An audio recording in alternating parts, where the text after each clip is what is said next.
Hey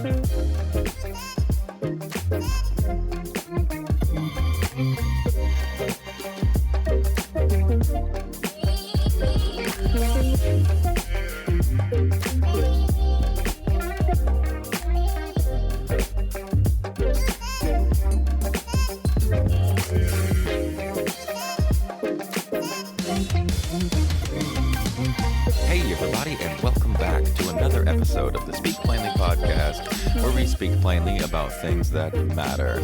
I'm your host, Owl Medicine, best-selling author, founder of Decolonized Healthcare, and host of this podcast. Thank you very much for deciding to spend your time with me. There are lots of places that you could be and lots of things that you could be putting your attention on, and you chose to come someplace to learn something that might benefit you and might benefit the world. And I want to say thank you for that. So welcome, welcome, welcome. If you haven't been here before, welcome. I'm glad to have you. This is going to be a fun podcast episode for me because it's all about being weird. And most specifically, it's all about weird science. And no, I do not mean Weird Science, the 1985 comedy sci-fi hit. I mean weird science, as in the science that we in the Western world use every day, and we call it the end-all be-all answer to everything that we could ever need. Let's talk about science for a second. Say, what is the purpose of science? The purpose of science is to know stuff, to learn stuff, to find out stuff. We ask hopefully thoughtful questions in a careful way, and we design studies in a careful way so we can observe what interactions are happening by limiting the number of variables and the number of inputs and taking really, really careful notes.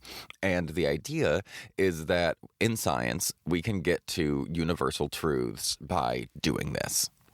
And here's the problem with science in the world, is the places in the world that can afford science are Western, educated, industrialized, rich, and democratic. For those of you listening super close, you might have noticed that that spells out weird. Western, educated, industrialized, rich, and democratic. Which makes sense because we're the people who can afford science and spending money on science and scientific explorations.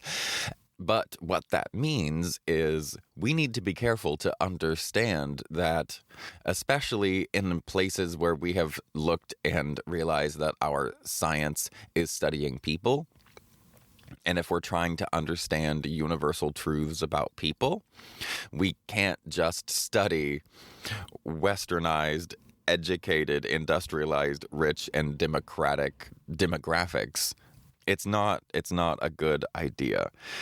So in 2008, there was a study of more than 4,000 articles published over 20 years that found that 95% of behavioral science research subjects come from the US, Europe, and English-speaking countries like Australia. 95% of behavioral science research subjects over 20 years. So when we're studying human behavior, what we're studying is not human behavior. We are studying westernized, educated, industrialized, rich, and democratic human behavior. It's a very specific niche. And because these are all like English-speaking countries, well, before I even go there, there's a few more things to understand here. Not only was it 95% of the behavioral science research coming from English-speaking countries like US, Europe, Australia, 68% of subjects are from the US, and more than 2/3 of American psychology research subjects are undergraduate students. 66% or more. More than 66%, I guess is actually what it says. More than 66% of American psychological research subjects are undergraduate students. That's crazy to me. Because the problem with that is that I don't know if anybody else understands this, but American college students are not representative of all human beings. Just throwing that out there. Like, if we're studying something to understand what unifies it all, what is the universal truth behind it, maybe we should try studying something other than college students. Now, okay, let me take a second to say right here, because this is hopefully what you're starting to see why I wanted to cover this. It's been something that was brought up to me on my radar maybe 5 or 6 years ago, and it's slowly like trickled its way into my brain how far-reaching the consequences of this is. But I do feel like I need to take a second to say, one, I already said that it makes sense that industrialized, wealthy, westernized nations do science, especially behavioral science stuff, because we have the money to do so. And same thing with this goes. All of these psychology students and all of these psychology studies on students make sense, because the people who are doing studies in colleges, and they need people to do them on. And college students are right there, and they're willing, and they understand the need for research. And so I get it. I'm not trying to discount how important, or I'm not trying to discount the science that we have already. There obviously are holes in it. There's bad science, there's good science, there's lots of science in between. But it's all helpful on some level or another, some more than others, some less than others. But I'm not saying that the science that we have right now is bad. I'm saying that it is woefully, woefully incomplete. So as one example, researchers have found that Western subjects tend to have higher self-esteem than many non-Western subjects, which I find interesting. And some scientists have actually pointed out that this might reflect how different cultures value things like modesty, and have nothing to do, obviously, with innate biological mechanisms, which is what we're trying to understand. If we're trying to understand human behavior, we're trying to understand those most basic principles. And now you can't separate biology from behavior. I know we've talked about that a lot on this. It's kind of my favorite subject. But it is really important to understand that this could affect how people describe themselves, but also it could dramatically affect how they actually feel. So let's take a second to just look at the typical American psychology subject. The typical American psychology subject is an undergrad student, like I said, and they have noted differences that they've calculated doing cross-cultural studies in things like their self-perception, their ethics, and their economic decision-making. Then they took these students and they give them an ultimatum game. That's what they call it. They found that undergrad students in this game are more likely to offer less money to another person compared to American adults who aren't currently and may have never been college students. The typical research subject's behavior doesn't really tell you how a typical person manages money. It just tells you how a college student manages money.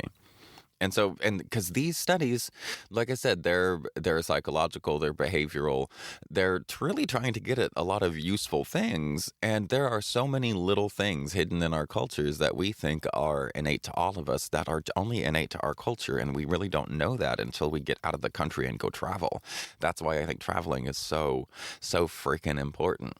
A number of studies have found that people who speak English and other Indo-European languages tend to use words meaning like left or right to describe where things are, which makes perfect sense to us. Otherwise, how are you going to say where something is so somebody else can find it?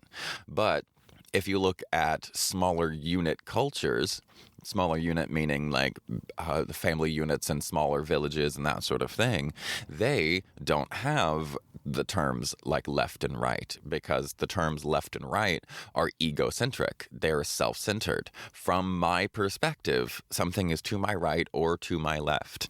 And that's how we describe things from our perspective. Whereas many other cultures, not westernized, not the weird cultures, wind up using allocentric terms. They say behind or above, or even use cardinal directions like north, south, east, and west.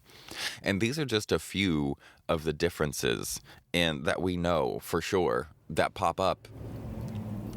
These are just a few of the differences that we know for sure pop up in science, and it's kind of crazy that we have such a huge gap. But it's not. If you really think about it, it feels crazy because it's like, wow, we have such a big blind spot. But if you ask scientists, they'll tell you they know we have a huge blind spot. Unless, especially if you ask researchers, they'll tell you that we have huge blind spots.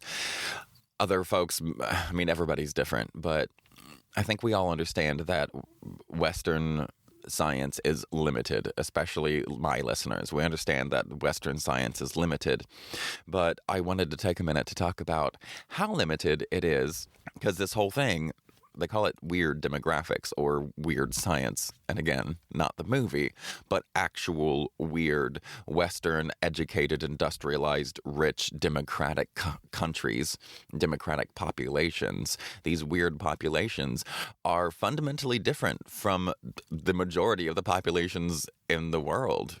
We're a very, very, very small, especially when you look at American undergraduate college students. That is such an insanely specific demographic that only studies a certain type of person, mostly at a certain age, at a certain class, you got to have a certain level of income.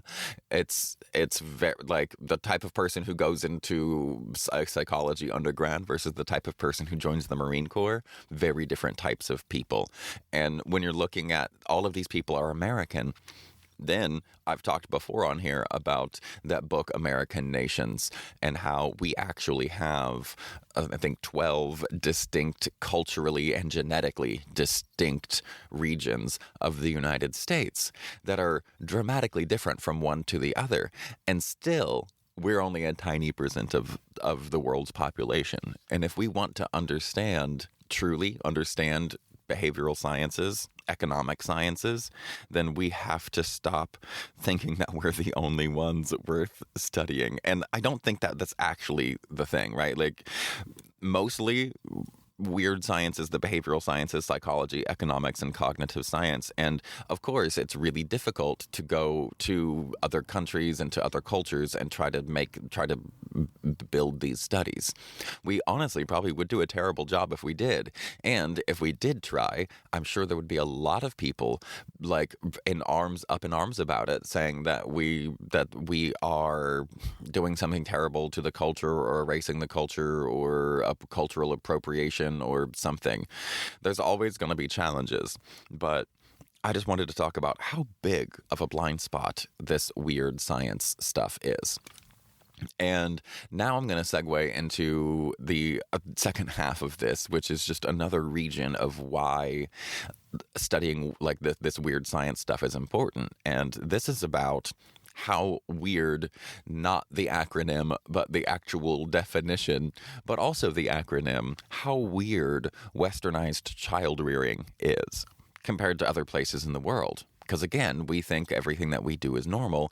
So I wanted to just take a minute. I'm not a parent, but I think that raising children is probably the single hardest and most rewarding, but not rewarded job on the planet.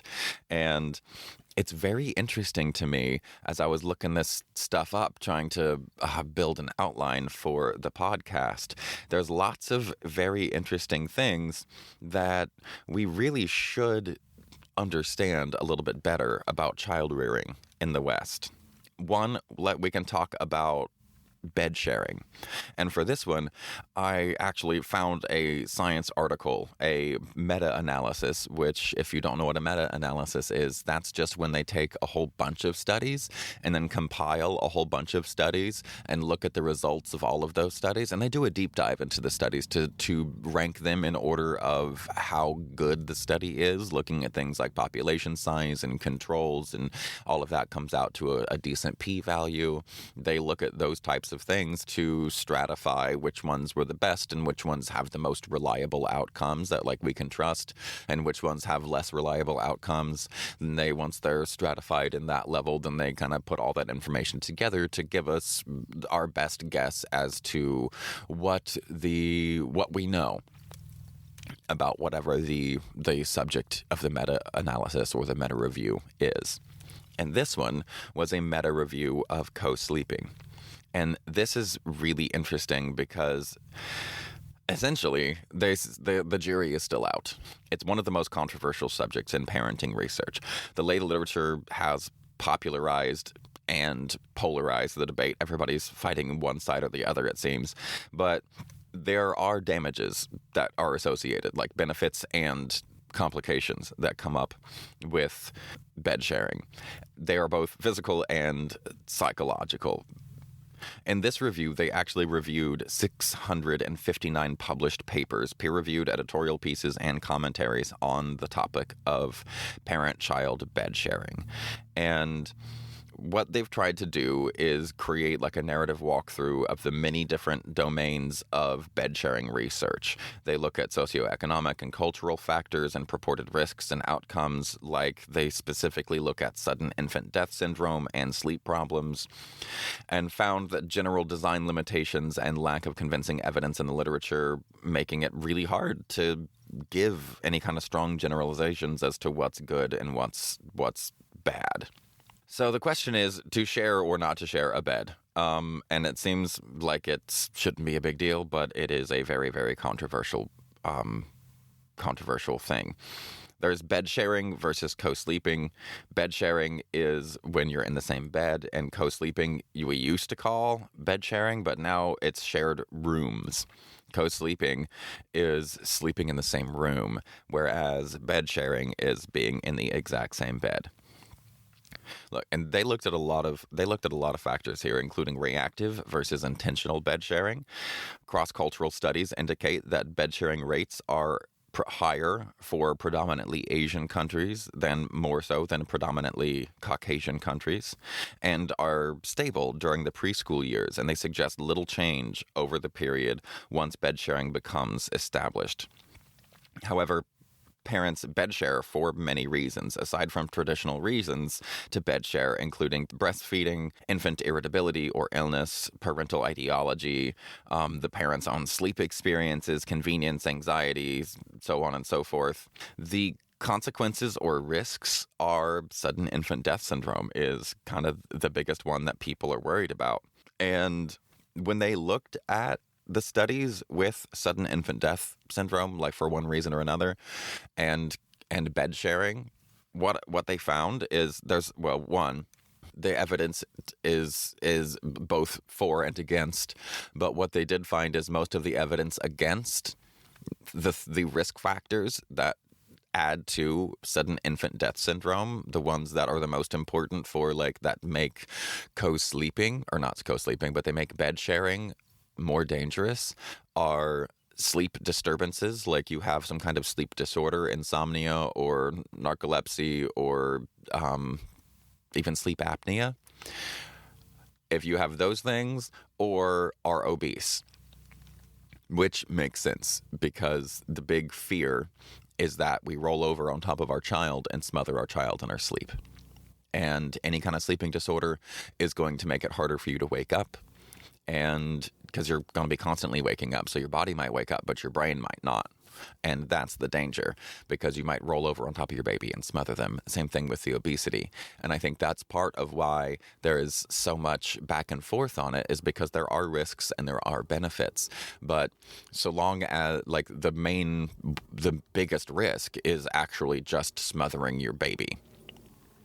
And bed sharing is not the only thing in child rearing that makes us weird. And part of the reason that we do this, we do the cultural thing of not sharing beds, is in the West, we have a very, very strong concept of the independence.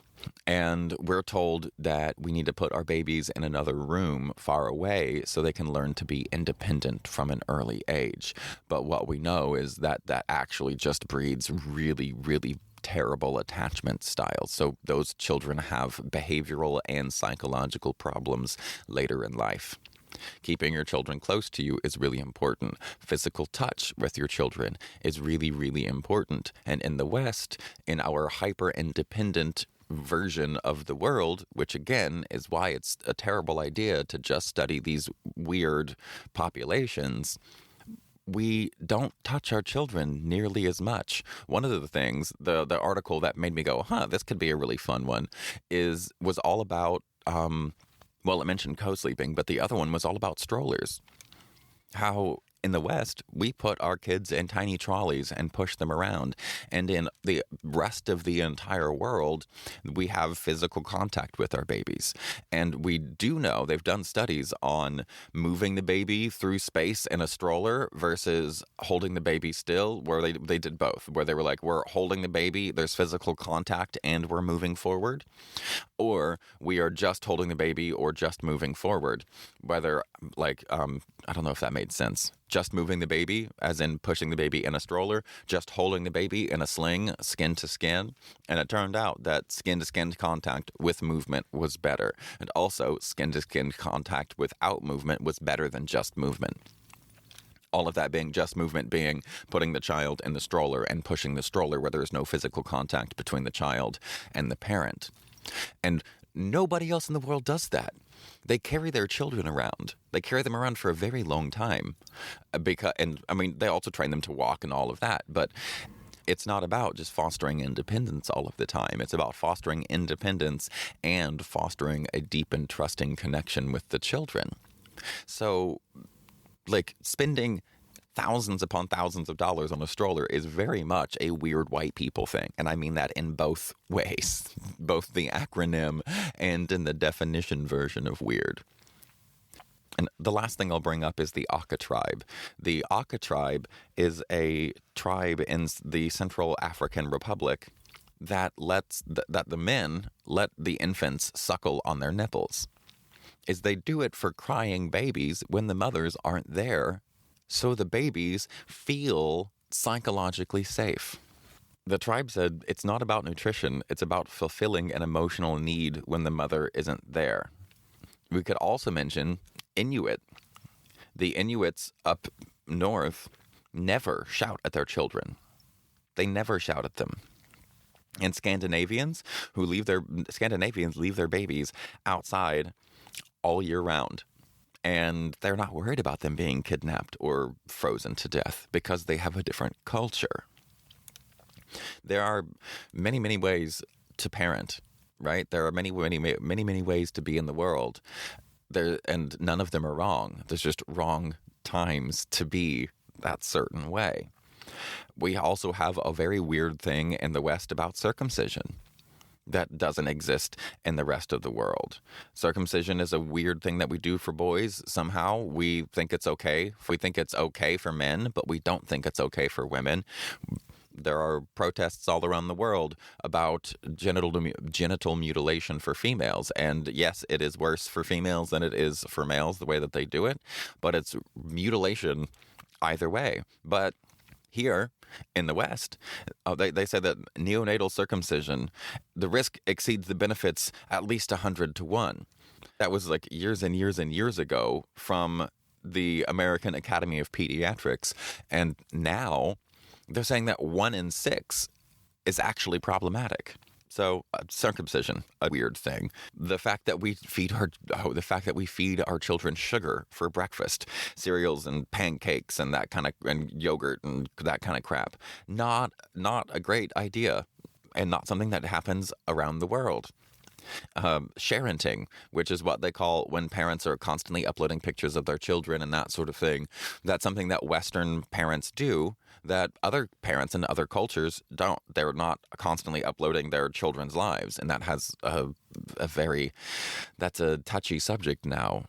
with everything being online, our children's entire lives are their online image, and they have to protect that the way that somebody in the Old West protected their reputation. Another weird thing that we do here in the West is spanking. But there's very few things that behavioral psychologists all agree on. There's very, very few, and the only one is that spanking is bad. Also, standardized tests.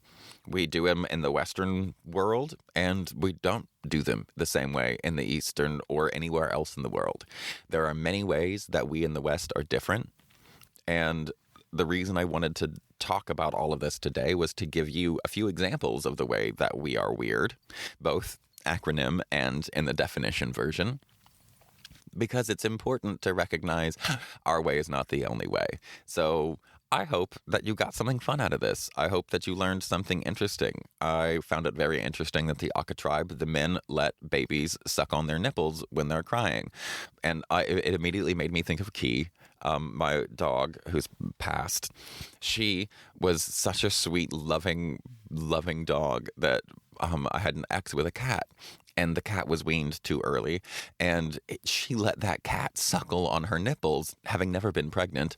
She let the cat suckle on her nipples until they were bloody and scabbed, because she was just so loving and so nurturing and sweet and just wonderful that way. I miss her very much. And she would have gotten along really well with the men in the Aka tribe, I think. If you enjoyed today's podcast, leave a comment. Shoot me a question that I can answer in the next episode. Thank you very much for your time. Thank you for hanging out with me today. And remember, stay curious and stay uncomfortable.